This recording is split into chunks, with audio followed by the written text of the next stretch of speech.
May kakulangan na sa supply ng kuryente ayon yan mismo kay Department of Energy Secretary Carlos Jerico Pitilla. Sa kabila nito, umaasa ang ahensya na matutugunan ng problema sa pamamagitan ng mga nakalinyang proyekto ng pamahalaan. May ulat on the spot si Maki Pulido. Maki? Yan na nga yung lumabas sa meeting ng Joint Congressional Power Commission. Ngayon lang, ongoing sa Senado, nang iprinisinta ni Energy Secretary Jerico Petilla yung kabuang sitwasyon ng supply ng kuryente sa buong bansa. Iisa yung problema ng Luzon, Visayas at Mindanao, may kakulangan na sa supply ng kuryente. Sa ngayon, kulang na ang supply sa Visayas at Mindanao.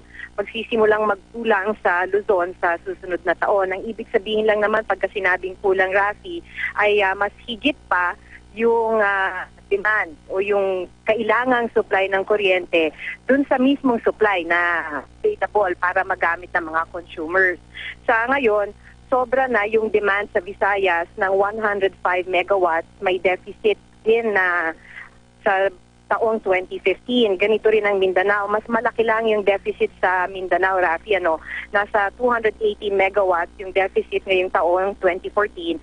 Sa 2015 naman ay tataas pa ito ng 406 megawatts. Sa Luzon ay mararamdaman itong deficit na to o yung kakulangan sa susunod na taon. In fact, may projected power outages na o ito yung mga blackout sa summer ng 2015 simula ng Marso sa susunod na taon.